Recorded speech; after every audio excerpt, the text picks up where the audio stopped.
Hi hello नमस्कार. प्रिया पारकरी तगूजवर तुमचं खूप मनापासून स्वागत करते. व्हिडिओ करायला घेतला मी, म्हणजे सगळी तयारी केली आणि सेटअप करायला घेतला तर माझं व्हिडिओ करते मी ते स्टँड तेच तुटलं. अरे बापरे, माझा इतका मूड गेला ना, तर मी लगेच झेप्टोवरून मागवलं आणि 10-15 मिनिटातच ते आलंय. त्याच्यावरच मी आता हा स्टँडवर ठेवून व्हिडिओ करते. तुम्हाला बॉक्स दाखवते त्याचा. माझा ना आधी एकदम हा बघा बॉक्स याचा दाखवते तुम्हाला. सेल्फी स्टिक ट्रायपॉड हा असं माझा एकदम सिंपल बेसिक जी सेल्फी स्टिक असायची ना ती, तर हीच अशी इथून तुटली. हे बघा, तरी हा मी वापरला 3 वर्ष आणि इतक्या माझ्या हातातून पडलाय. ते लुमिस्टिक प्रो आता हे घेतलेलं आहे.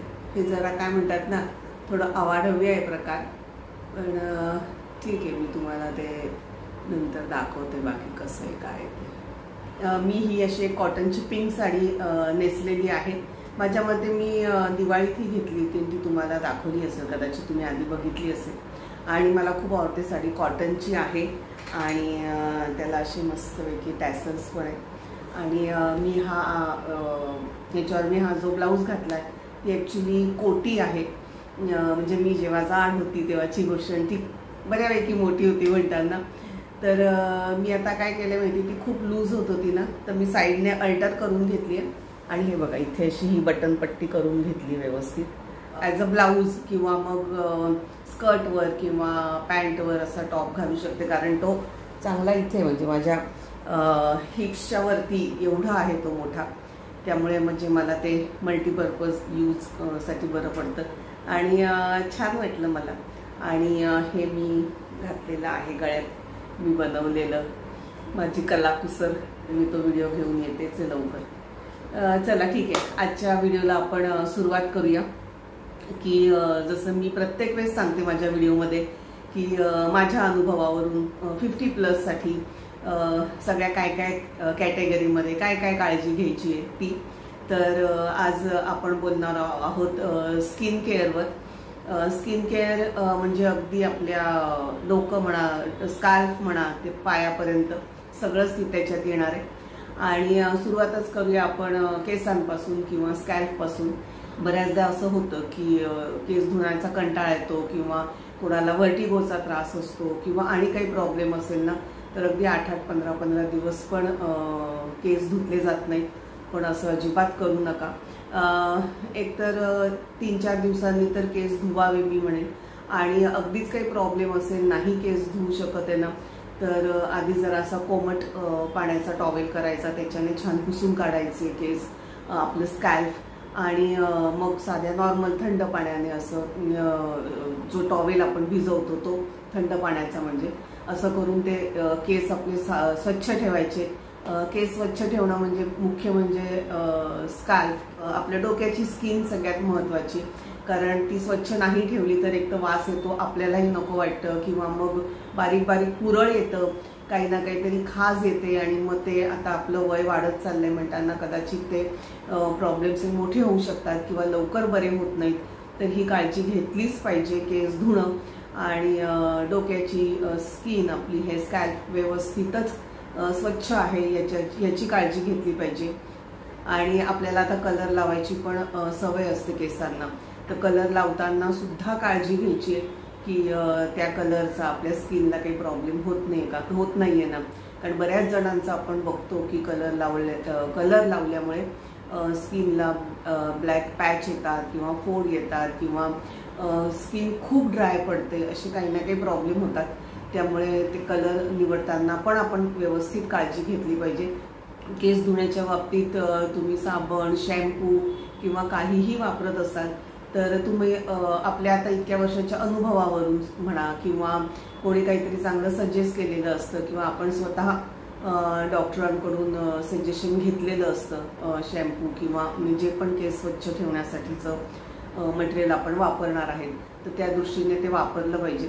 परत केसांना तेल वगैरे रेग्युलर लावत असणारे मी तर आणि जास्त व्यवस्थित काळजी घेतली पाहिजे.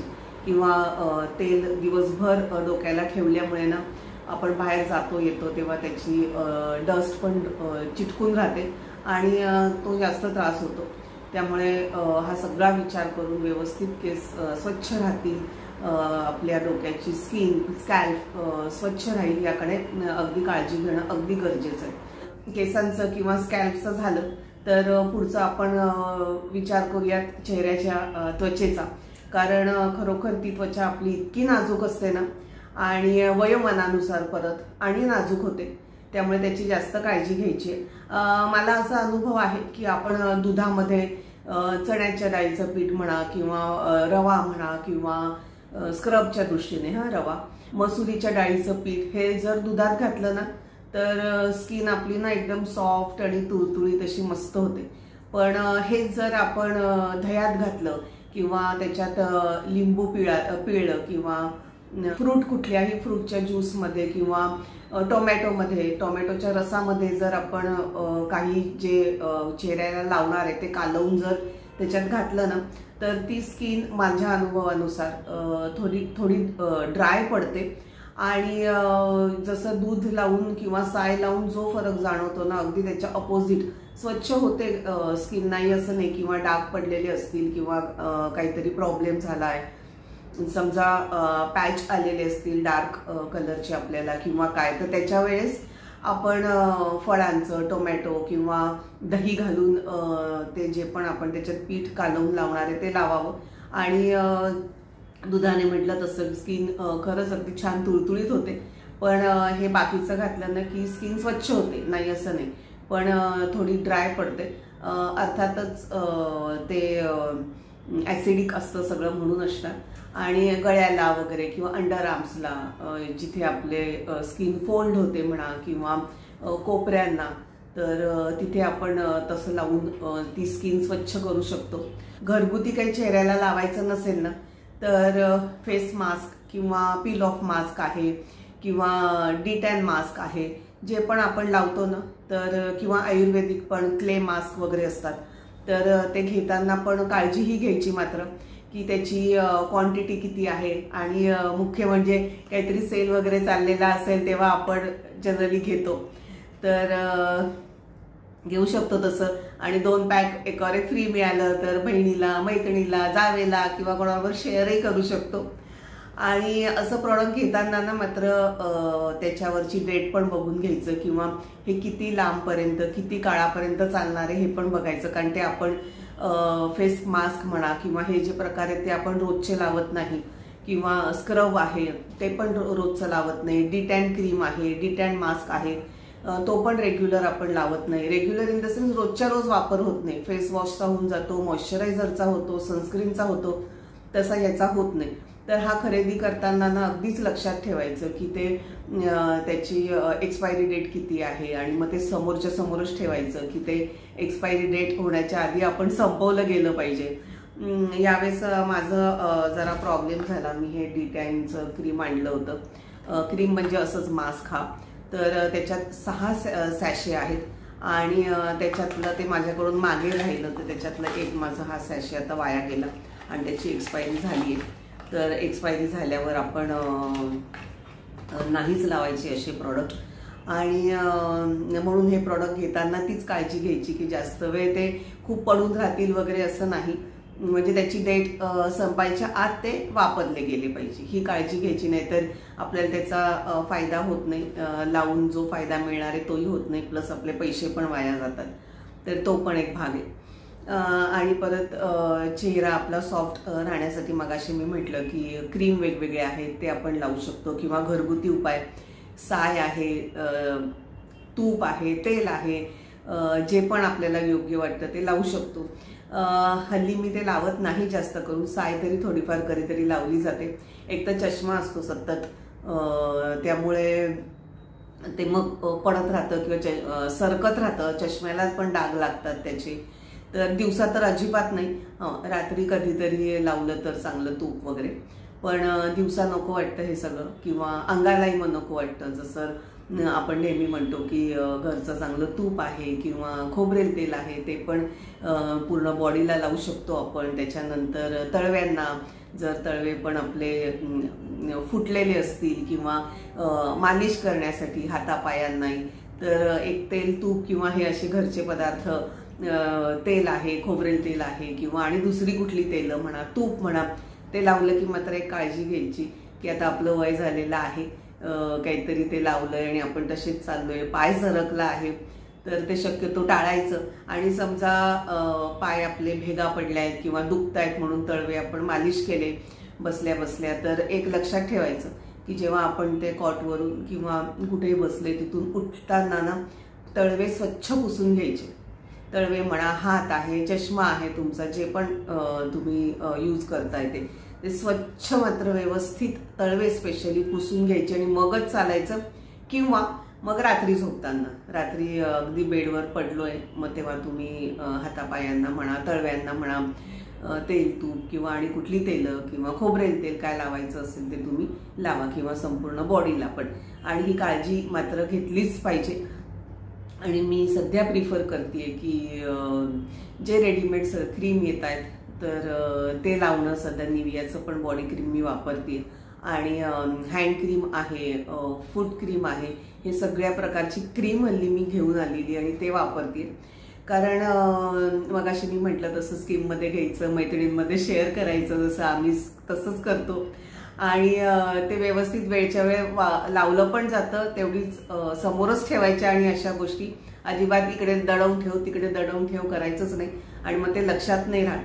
आणि मग अशा प्रकारे आपण आपली स्किनची काळजी घ्यायची आणि व्यवस्थित स्किन मेंटेन करायची. कारण आता काय होतं, आणि त्या स्किनच्या ह्याच्यात मी तुम्हाला सांगेन नखही प्रॉपर ठेवायची आणि कुठे आपल्याला ती नखं लागतील याची पण काळजी फार घेणं गरजेचं आहे. कारण विनाकारण आता आजकाल आपण बघतो डायबिटीज किंवा आणि स्किन पण खूप सॉफ्ट झालेली असते, त्यामुळे ती जखम मोठी होऊ शकते, त्यामुळे ती पण एक काळजी घ्यायची. आणि अंडर आर्म्स आहेत किंवा जिथे आपली स्किन फोल्ड होते जास्त, ती तर व्यवस्थित स्वच्छ करणं, तिथे क्रीम लावणं, तेल तूप जे तुम्ही लावत असाल ते लावणं, तिथे व्यवस्थित ते दिवसातून 3-4दा पुसणं. काही काही असं होतं स्किन खूप जाड घट्ट अशी होते, काही काही ती खूप पातळी होऊन जाते, स्किन सॉफ्ट होते. आणि काही काही शरीराच्या पार्टला असं होतं की स्किन थोडी जाडसर होऊन जाते, तर त्याची काळजी घ्यायची, त्याच्याकडेही व्यवस्थित लक्ष द्यायचं. रेडीमेड क्रीम म्हणा किंवा घरगुती काही उपाय करताय तुम्ही ते करायचे. जर आपण आपल्याला स्वतःला आपल्या शरीराच्या कुठल्याही भागात स्किनवर जर आपण काही असं वाटलं की अरे हे काहीतरी मला विचित्र वाटतंय, डाग म्हणा, फोड म्हणा, पुळी म्हणा, असं काहीतरी, तर लगेच डॉक्टरांचा सल्ला घेतला पाहिजे. कारण असं होतंय स्किनचे सर्टन एज नंतर बरेच प्रॉब्लेम दिसत आहेत. कारण आमच्या सासूबाईंनाही जरा झाला म्हणताना आम्ही डॉक्टरकडे घेऊन जातो, तेव्हा तिथे डॉक्टर तेच बोलले की हल्ली ही गोष्ट जास्त लक्षात येते की तुम्ही स्किनची त्यामुळे जास्त प्रॉपर काळजी घ्यायची. थोडं पण काही 19-20 असं लक्षात आलं की लगेच डॉक्टरांचा सल्ला हा घेतलाच पाहिजे. आणि स्किनसाठी कुठलंही प्रॉडक्ट आपण घेताना एक तर रिव्ह्यू बघायचे, आपले मित्रमैत्रिणी, आजूबाजूचे, घरच्या मंडळी मी पण असतील ना त्यांचा त्याच्यासाठी सल्ला घ्यायचा. शक्य होत असेल तर डॉक्टरांचा सल्ला घ्यायचा. जसं मी माझी ट्रीटमेंट घेतली होती केसांसाठी, त्याच्यानंतर मी तोच शॅम्पू कंटिन्यू केलाय, तसंही करू शकतात. आणि त्यामुळे ते फायदेशीरच होतं. आणि हा एकदाचाच खर्च असतो की डॉक्टरांकडे जाणं किंवा काय, आणि मग ते प्रॉडक्ट व्यवस्थित असलं की आपण कंटिन्यू करू शकतो ते प्रॉडक्ट. तसंच बॉडी वॉश किंवा साबण कुठल्याही प्रकारचा जर तुम्ही घेत असाल तर ते आधी छोटासा पॅक घेऊन बघायचा साबणाचा पण किंवा बॉडी वॉशचा पण, आणि तो कितपत आपल्याला सूट होतोय तो बघायचा. कारण कुठल्याही प्रकारे बॉडीची स्किन आहे ती रफ नको व्हायला, कारण खाज नको यायला अजिबात. भले आपण त्याच्यावर बॉडी क्रीम वगैरे किंवा हँड क्रीम आहे, लेग क्रीम आहे, जे प्रॉब्लेम आहे ते आपण लावतोच, तरी पण साबण म्हणा किंवा बॉडी वॉश जे पण निवड करताना ही पण गोष्ट एक लक्षातच ठेवायची. आणि छोटे छोटे पॅक घेतले ना की आपल्याला कळतं पण, किंवा नाही सूट झाले तर आपण परत कंटिन्यू नाही करत, म्हणजे मोठं बॉटल घेण्याचा खर्च पण वाचतो. आणि साबणात पण आपण आजकाल बघतो छोटे छोटे सॅम्पल पीस सारखे पण छोटे छोटे असतात साबण, तर तसे पण घेऊन आपण वापरू शकतो. निवियाचं बॉडी क्रीमचा मोठा पॅक मी घेतला आहे ना, तर हे असं छोट्या ह्याच्यात काढून ठेवलं आहे. कारण पटकन ती मोठी वाटलीसारखी हाताला लागून ना पडत पण राहते. त्याच्यापेक्षा हे आपलं ट्रॅव्हल फ्रेंडली, कुठे जायचं असेल तर पटकन घेऊनही जाऊ शकतो आणि घरातही वापरायला त्याच्यानंतर फियामाचं पण ना बॉडी वॉश खूप छान आहे. पुढे म्हणजे रात्रीचं आपण चेहरा स्वच्छ धुवायचा आहे, मेकअप वगैरे काय असेल ते काढायचं. मायसिलर वॉटर पण खूप छान आहे. किंवा मग कधीतरी कंटाळा आला किंवा काय तर मी आपलं कोणत्याही चांगल्या प्रकारचे वेट टिश्यूने ते पुसून काढते. नाईट क्रीम असेल तर नाईट क्रीम लावावं, नाहीतर मग सरळ मॉइश्चरायझर हे मध्ये स्नेलचं आणलं होतं तेजूने तर ते मी वापरते.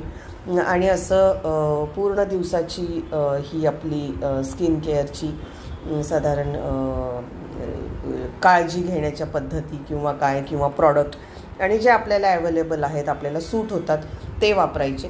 तर आपण अगदी ते छोटे ट्रायल पॅक घ्यायचे आणि आपलं स्किन केअर व्यवस्थित करायचं. आता सरते शेवटी तेच आहे की योग्य खाणं, योग्य डाएट आणि पोट साफ असलं की आपली त्वचा निरोगी असते. त्यामुळे ह्या गोष्टींकडे प्रकर्षाने लक्ष द्यायचं. मी तर म्हणते ना, पोट साफ होणं हे आपल्याला आता 50+ नंतर ना एक टार्गेट असतं की सतत लक्ष असतं आपलं त्याच्याकडे, नाही माझं पोट साफ झालं पाहिजे. आणि त्याच्यासाठी औषध पाणी घेण्यापेक्षा काही ना काही आपल्याला घरगुती उपाय माहिती असतात. कोमट पाणी पिणं, हळद टाकून पाणी प्यायचं आहे, त्याच्यानंतर ओवा खायचा किंवा आणि तुम्हाला काही माहिती असतील तर नक्की माझ्यावर शेअर करा.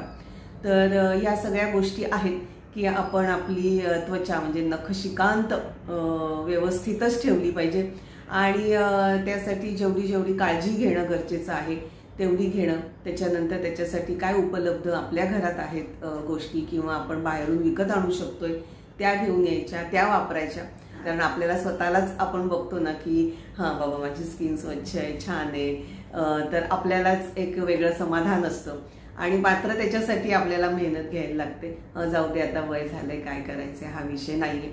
आणि काळजी घेतलीच पाहिजे. जसं मी मगाशी म्हटलं, स्किन एक तर लूज पडते, खूप सॉफ्ट होऊन जाते, नाहीतर मग रफ अशी जाडी कातडी होऊन जाते काहीतरी विचित्र. तर त्या दोघांकडेही त्या दोघांच्याही बाबतीत काळजी घेणं जास्त गरजेचं आहे. तर नक्की तुम्हालाही काय वाटतं याच्या बाबतीत किंवा तुम्ही कुठल्या प्रकारची काळजी घेतायत स्किनची ती पण माझ्याबरोबर शेअर करा. आता मला व्हिडिओसाठी जेवढा हाईट पाहिजे होती तेवढाच मी ओपन केला आहे, पण काहीतरी माझ्या मते 3-3.5 फूट असणार तो त्याचा जो रॉड आहे तो. आणि छान आहे, स्ट्रॉंग आहे. त्याच्यानंतर रिमोट ब्लूटूथ कनेक्शन वगैरे असं सगळं आहे. ते काही मी अजून बघितलं नाही आहे, नंतर बघते आरामात, कारण आता तयारी केली होती म्हणजे व्हिडिओ करण्याची गरज होती जास्त. हे बघा, फोल्ड करून हा असा होतो. छान आहे, स्टर्डी आहे आणि हलका आहे, तसा काही फार जड नाही आहे. बाहेर असं कधी शूट करायची गरज वाटली तर तेव्हा पण तो छान उपयोगाला येईल. आजचा व्हिडिओ कसा वाटला तो नक्की मला सांगा. परत भेटूया पुढच्या व्हिडिओमध्ये. तोपर्यंत स्वस्त राहा, मस्त राहा, स्वतःला आवडेल तसंच जगा. बाय.